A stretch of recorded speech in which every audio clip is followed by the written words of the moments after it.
Hi guys, and welcome back to the Bird Photography Show with Glenn Bartley Hey guys. and me, Jan Wegener. Capturing birds in flight and getting amazing, really nice and sharp images can be a great challenge, so we thought it'd be worth to dedicate another episode to it. But I guess the first question we should ask ourselves is, what is it that's so special about taking pictures of birds in flight anyways? What do you think, Jan? Why is it that everybody wants birds in flight?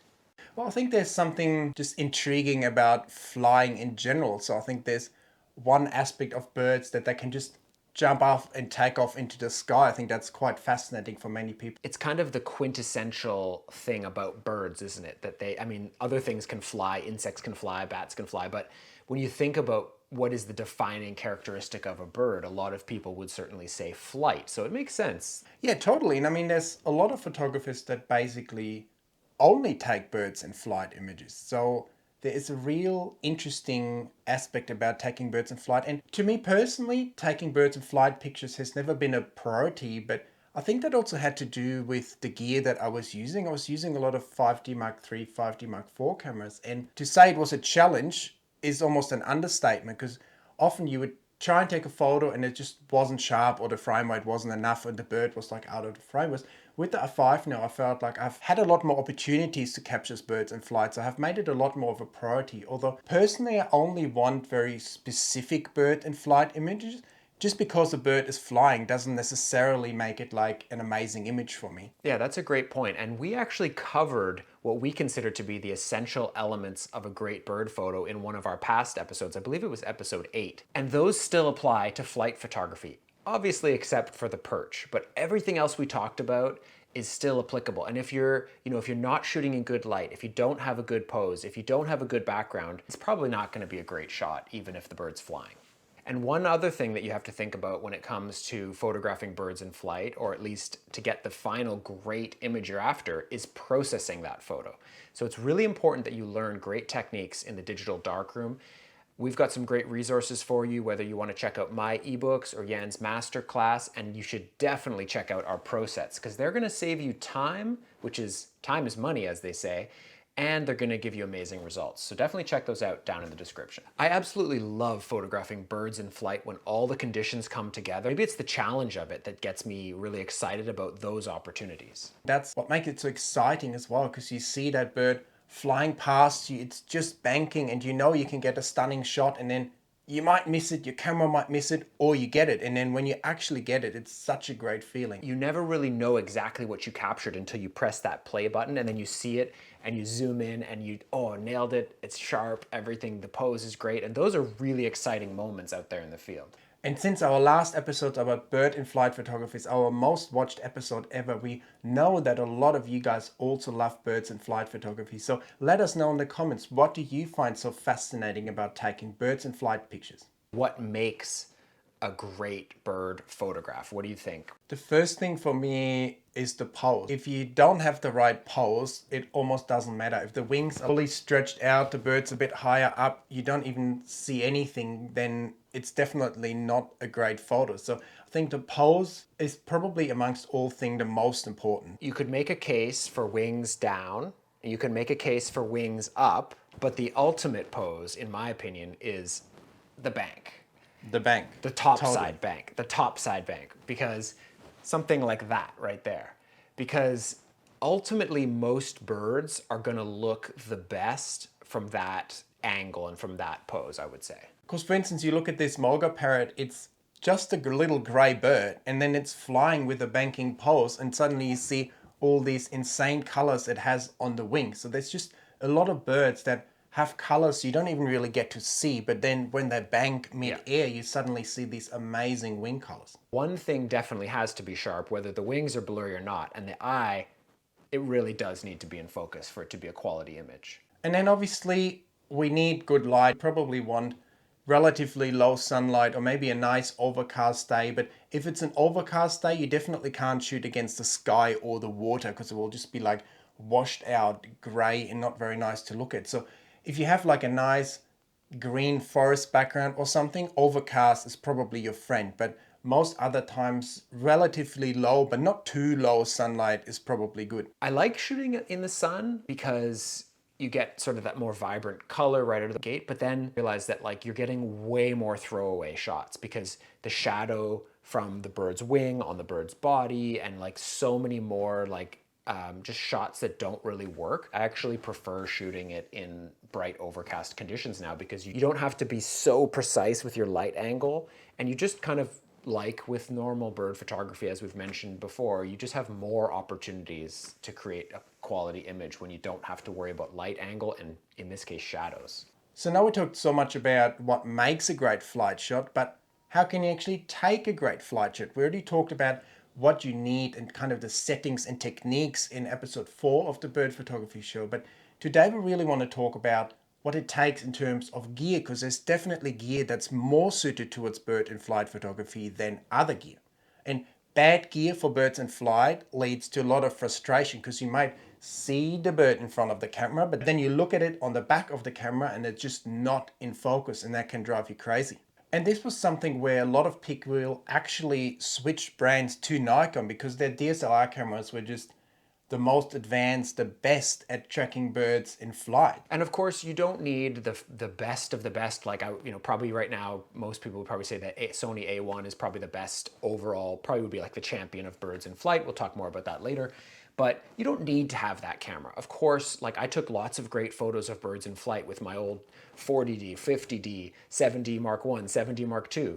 You can totally do it. You can definitely do it, but you need the right conditions, and of course you need practice and a bit of luck on your side.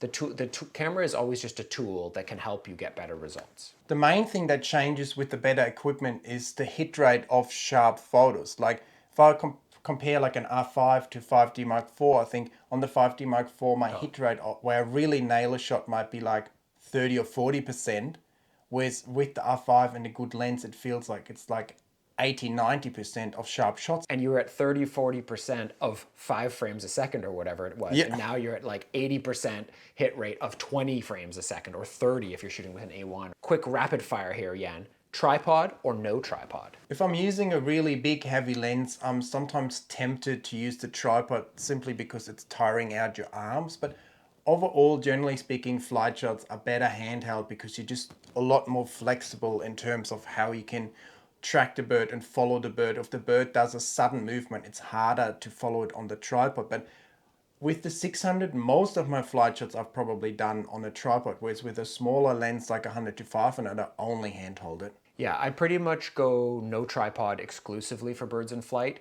If I'm gonna shoot with my big, which I do enjoy shooting with the big super telephoto for flight shots as well, I'm gonna be trying to find something to rest it on so that I'm not burning out my arms constantly holding it. I'll actually use my tripod on the lowest setting, put the lens hood on there, and then only lift it up when I'm gonna track the bird and then put it back down and rest. But I would say no tripod. The next thing we should maybe talk about is what are some good focal lengths and zooms versus primes. Where do you stand on that, Jan?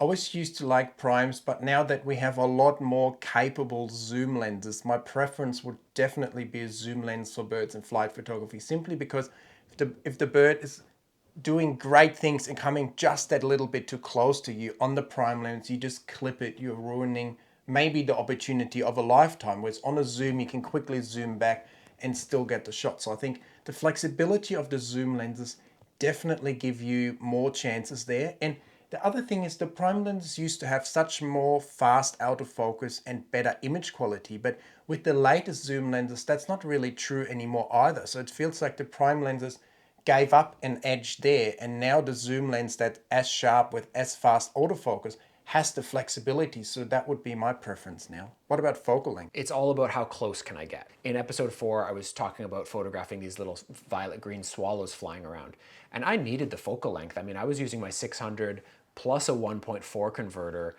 to be able to get some birds decent size in the frame. But obviously that's not accessible for everybody. I'm able to handhold that lens and achieve those results. But if you can't, you don't have to think you can't take birds in flight. You just have to look for the right opportunities where you can get close enough to the birds. When it comes to the focal length, I'd say ideally you probably want to be between 5 and 800 millimeters. You can do it at 400 if the birds are pretty close, or they come close and you're photographing really big birds. But below that, you'll probably have to do a lot of cropping. And above that, I think unless the birds are always really far away, you're just starting to clip wings, then you usually have to use like a 2x extender, and then it's just too slow.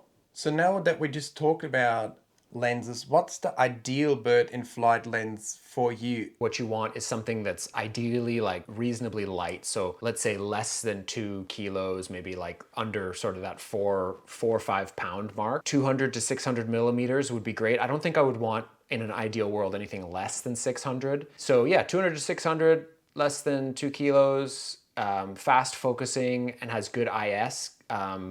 Yeah, that would do it for me. What are we looking for in a camera body when it comes to flight shooting? I think the most important is frame rate and good tracking. 8 frames per second used to be really fast. Now we're in 20, 30 frames per second. 8 frames per second, you have a lot less images to pick from than if you're shooting at 30 frames per second. So high frame rate, and then it just has to have good, fast and reliable tracking. You want the camera to find the bird quickly against any sort of background. And then you want the camera to just be glued on to the bird and just stay on the bird. The sort of stickiness factor that we have today in some of the top mirrorless cameras is light years ahead of where we were just a few years ago, I would say. Some of the earlier cameras just had this little like diamond of focusing points, where you'd have like 9 focusing points, and the camera is just so limited by that. So you would just use the center one, and you would just put that and try to get that on the bird in general, and hope for the best. But now, like, the mirrorless cameras have so many focusing points that the computer and the algorithm can just sort of like move around anywhere it wants. And that's actually super helpful when it comes to getting the bird in focus. And also having good eye tracking helps, because then the camera for you keeps the bird in focus even if it flies towards the edge of the frame. Because often what would happen with the DSLR cameras, you have the center point activated. You try and keep that on the bird, but it slips off the bird, focuses on the background, and you lose the opportunity. So a camera that does camera that does a lot of tracking for you is really helpful. But then with the mirrorless cameras, we also created a new problem for us, the rolling shutter, and that's definitely what shows up in a lot of flight photos. I'm sure you've seen it with hummingbirds when you were recently shooting with the R5. I had done a little bit of flight shooting with the mirrorless cameras, but not only that much. Those swallows in flight. Okay, so I did some flight shooting, but to be honest, I never really noticed the rolling shutter with those guys. I didn't notice it with waterfowl too much, but you're absolutely right. I was recently in Panama and I was photographing hummingbirds with natural light, and I got some bizarre wing poses. I think we're going to get to a stage fairly quickly where the rolling shutter is even in the past with the faster readout speeds of some of these cameras, but right now it is a bit of an issue. And you were on a tripod for those hummingbird shots, weren't you? Yeah, I was shooting from a tripod for those, yeah. Because that's where it rears its ugly head the most. Because if you're stationary and the bird is flapping the wings really quickly, that's when it shows the most. So what about megapixels, Jan? What do you think, like, if we're talking about ideal camera bodies for flight, what are you looking for megapixels? Probably start at 30, and I think that's true for all kind of bird photography. I think 30-ish megapixels gives you a good balance of file size and also still the ability to crop a little bit. I wouldn't say the more is better always, because you don't really want to go into the 60, 80 megapixel range for flight shots, and then you burn through like 3 terabytes every 15 minutes when you're trying to do flight shots. Yeah. I think you nailed it, 30 to 50. There's one more thing we should talk about with cameras, the buffer. Because nothing is worse that's a good one. than having a camera high frame rate, but you can only take 5 photos because it hits the buffer. And that was another big problem on the 5D Mark IV especially. It was only 6 frames per second, I think. And you could only take like 21 photos in a series of images, and it was dead. So it was like, done. So having a big buffer is important. And if you don't have a big buffer on an R5, for instance, shooting C-RAW instead of full RAW for flight shots can be a good idea, because you're basically doubling your buffer. So the buffer is really important, because nothing worse than you started shooting a little bit too early on the bird, then it comes into the perfect position, and then it goes click, click, click, and off goes the bird. So if you have a small buffer, it's really about your technique and waiting until the bird is in the right spot to not buffer out. Nobody nails every single shot of the bird in flight. We all miss.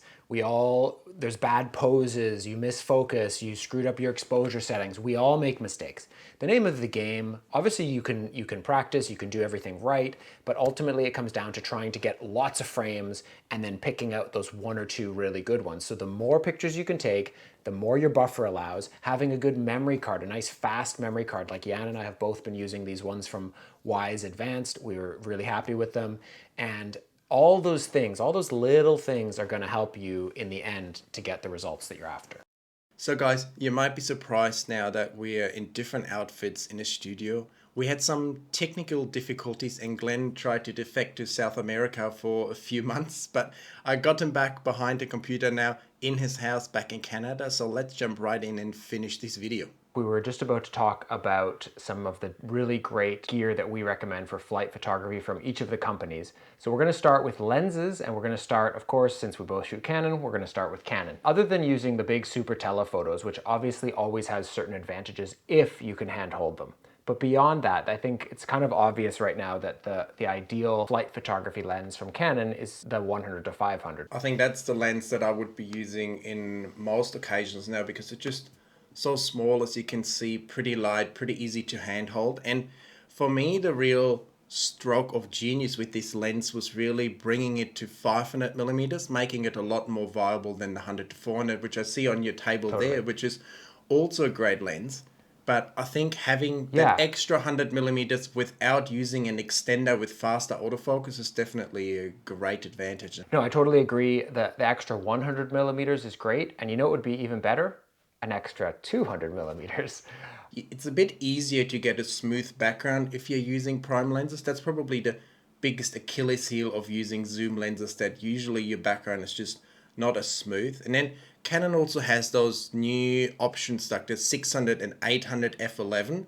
When I was using those, I was also trying to do flight shots and it worked at times, but it didn't feel reliably enough for me to say it will track the birds perfectly fine. Like, you can do flight shots, but it seemed a little bit inconsistent, so it wouldn't be my first choice. I've already given up a clue as to what I think the ideal Sony flight photography lens is. It's obviously that 200 to 600. That's the lens. And also when you zoom it, you can zoom from 200 to 600 millimeters literally by just moving your finger. Like, it has a very short throw, which is also great for flight photography. And the only other lens that is pretty good for flight shots as well for Sony, very good image quality, would be the 100 to 400. But I think we both would be tempted to rather have the lens that goes to 600 millimeters, even if it's a little bit slower with the autofocus potentially. When it comes to Nikon, I think there's a really obvious flight lens contender, and that's that 500 millimeter PF lens. That's another one of those lenses that's kind of like a very, very special lens out there right now. Super lightweight, great image quality,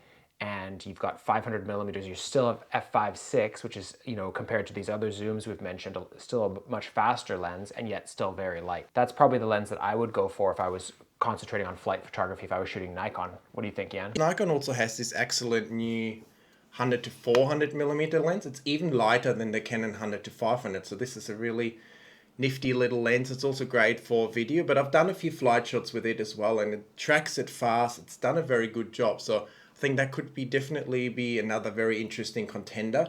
The only question is, what do you feel like? If you have 100 to 400 or a small 500, you would almost gravitate more towards the 500, you'd say? Most of the cameras these days are full frame bodies, and 400 millimeters for most birds that are flying is just not really going to be enough. I had a really cool opportunity at one of the sites I was staying. These beautiful swifts were coming in every night to roost there. It's such a small bird, and from my vantage point, 400 millimeters just never would have been enough. So I was trying with my 600. There's going to be a lot of scenarios where you need a faster lens. So that's where, you know, having something that goes to f4 is really nice, and something definitely longer, like something that would go out to 600. But then again, 200 to 600 there would have been a lot lighter and maybe a bit easier to track those birds. On the Nikon roadmap, there is at least a 200 to 600 coming out in probably not this year anymore, but maybe next year. So that could also be a very interesting lens. Totally. You could see a scenario where for a lot of people, having a really good like 24 to 70, 70 to 200, and then 200 to 600 would kind of have you covered. In terms of lenses, Nikon is almost the most interesting company at the moment, I'd say. Obviously, we also have to mention a few third-party lenses because when it comes to size, weight, and price, they are basically the most attractive option other than that Sony 200 to 600mm lens. So obviously there's something like a Sigma or Tamron 150 to 600 has a fantastic range. It's exactly what we would want to see. Yeah. The only downside is that especially on the mirrorless cameras, not so much on the DSLR cameras, they lack a little bit in autofocus accuracy and it tends to jump a little bit at times. So that's something you have to be aware of. But when it comes to price and size, it's definitely almost unbeaten. And you can take great images with them. I think you will just have less consistently sharp images in like a series of 30 or 40 shots. Another option, of course, is to look at some of the older lenses out there, something like the Canon 400 5.6 that was super light, very sharp, didn't have image stabilization, but that was a very good flight shooting lens. We're mentioning the kind of ideal equipment here, but it doesn't mean that you can't take amazing shots with other stuff too. It just might mean that your hit rate is a bit lower, or maybe you have to do a little bit more processing to kind of bring out some of the details. There's always ways to get there in the end. Well, we've been talking a lot about gear. Let's take a quick break, guys. Why don't you tell us down in the comments, what is your favorite bird to photograph in flight? Is it the big birds like the eagles and the ospreys, or small little hummingbirds? Let us know down in the comments. And also let us know what's the favorite, your go-to gear combo when it comes to birds in flight. Your favorite camera, favorite lens, let us know. Since we're talking small size, we also have to mention Micro Four Thirds here, I think, because the cameras and the lenses are just so small that it would be easy to handhold that all day. And if you look at the 100 to 400, for instance, that becomes like a 200 to 800mm lens, which is a fantastic range, obviously. Or there's also that very expensive 150 to 400mm lens with a built-in. I think it's 1.25 extender or something. So that would also be a fantastic flight lens, at least when it comes to the range. You'd have to see how the camera stacks up, but we're going to talk about cameras right now, don't we? From Canon, you've basically got three options these days: the R6, the R5, or the R3. And for me, it's the R5. While the R3 has some more advanced features, in my opinion, there's just simply not enough megapixels in that camera to make it attractive to me as a bird photographer. And the R6 is sort of a less expensive option, but again, you don't have enough megapixels. So therefore, for me, the sweet spot is the R5. For birds in flight photography, you usually will have to crop a little bit at some point. So I think that 45 to 50 megapixel range is very attractive. The only downsides of the R5 is really that you potentially have to deal with the rolling shutter from time to time. That's something that you won't have on R3. And I think having the 30 frames per second with no blackout in the viewfinder is quite attractive on the R3, shooting very fast. But then again, at 24 megapixels, there will be occasions where the bird's a bit further away. You might get a cool pose, but it will be hard to crop in and come up with a large enough file. The R6 is probably the best overall value mirrorless camera, has the fantastic autofocus, identical to the R5. R3 probably has the best autofocus overall, but the two others are not that far behind. And especially for flight photography, having more megapixels so that you don't have to try to have the bird that big in the frame. So nice to just be able to have the bird a little bit smaller in the frame and still have enough megapixels to crop in on the bird. So when it comes to Sony, this is actually interesting because there's one camera that stands out that's probably the best overall mirrorless camera when it comes to birds in flight, I'd say. So that's a fantastic camera with eye tracking, 30 frames per second, no blackout in the viewfinder, and no rolling shutter. So it's almost a no-brainer, but it comes with a pretty hefty price tag. The other option would be an A9 II, which is also a fantastic action camera. It doesn't have the eye tracking. It has tracking, but it doesn't have the eye tracking. And it shoots at 20 frames per second, but then it only has 24 megapixels. As we said with the R3 and the R6, 24 megapixels when it comes to birds in flight is a little bit tricky. The other options, I don't think they're that well suited, like an A7 R4 with 60 megapixels, has the megapixels, but I think it's just a little bit slower. It wouldn't be your first choice. And then A7 IV, I think it does also 10 frames per second. It does have the eye tracking, so it's an interesting option, but on Sony, the camera that I would definitely favor by a wide margin would be an A1 because it can do everything basically. Well, if it was a few months ago and we were talking about Nikon, we'd probably have a bit of a harder time recommending a really amazing flight photography camera. But finally, Nikon has stepped up to the table and produced a capable focusing mirrorless camera. And of course, we're talking about the Z9. It was very interesting to use it in the field for birds in flight. It's definitely a great camera, and compared to like a Z6 II or Z7 II, it has come a long way for sure. I wouldn't say it's as good as identifying subjects as like an A1, R3, R5, but it's pretty close, and you can definitely take some fantastic birds in flight images with it. It does have the eye tracking, 20 frames per second, no rolling shutter, no blackout, so it's basically a no-brainer. And if we had to recommend another Nikon camera, it would probably have to be a DSLR, like a D5 or D6, but they also don't have the megapixels. Or you could look at something like a D850, which is actually something that a lot of people switched to Nikon to because that camera was so good at tracking birds. So that could be an interesting option if you wanted to stay with the DSLR cameras. Birds in flight photography is actually where the difference between DSLR and mirrorless shows the most. Like for a lot of other photography like perch birds and stuff, you could say that you can take almost equal images with the DSLR, with the mirrorless cameras.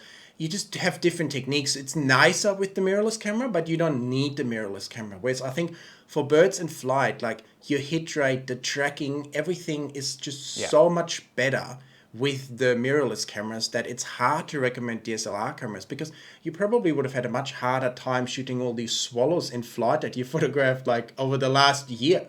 Forget harder. I don't even think I would have tried. Like it just simply would not have been possible.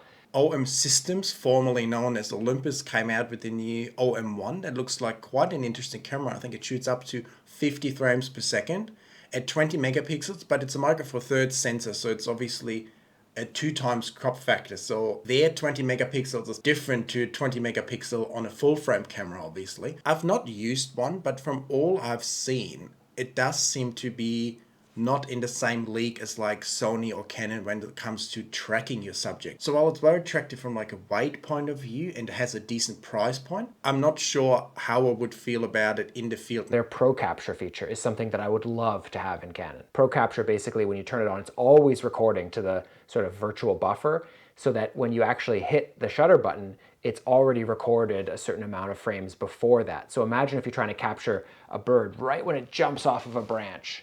Well, you know, if you don't time it perfectly, you missed it. But with Pro Capture, you're always still going to get the shot. That's actually one very compelling feature that can make up for a lot of other things. We recognize, obviously, we're recommending very expensive, ideal equipment here. If you want to go on my website and look at all the flight photos on there, 99% of them are going to be with DSLR equipment. There's no way we're saying that it's not possible to take great flight shots with older equipment. It's just harder. You know, if you're with Canon, like a 90D or a 7D2 would be great options. Nikon, we mentioned the D850. There's definitely some of those DSLRs that can still, of course, take great images. And you can even look at some of those top-of-the-line DSLR cameras if you really want to stick with the DSLR cameras, because with something like a Z9 coming out, there will be so many D5s and D6 for sale, so you could actually get a pretty good camera. At the end of the day, though, you have to remember the gear is only half the battle. If you want to take great flight images, you have to practice. You have to learn all the great techniques and all the strategies for success. Totally, and I think one of the key things to learn is really, I think we called it the hand-eye coordination, because you can have the best camera in the world, but if you can't find the bird in the viewfinder, it doesn't help you at all. You could have 10,000 frames per second and you just have blank backgrounds because you just never find the bird. So being able to lift your lens up, and then by the time it's at your eye, the bird's also in the viewfinder, is one of the key things to learn. And you can practice this at home. You could go outside in your garden, look at the fence post and kind of have your camera down and then try to point it at that exact point without looking through the viewfinder. So check out the video we made on flight photography settings. But for me, that's probably the #1 skill to learn when it comes to birds in flight. There's a lot of little techniques that we covered in that episode 4, I think it was. So go back and watch that one. But for this episode, I think we've filled you up with lots of information on equipment. Thank you guys so much for watching, and we'll see you in the next one. Totally. Make sure to like the video. Leave us a comments with your thoughts on flight photography and flight photography gear. What's your favorite combo? Subscribe to the channel, and also make sure to check out our pro sets, masterclasses, and ebooks down there in the description. And we will see you very soon. Bye. See you next time, guys.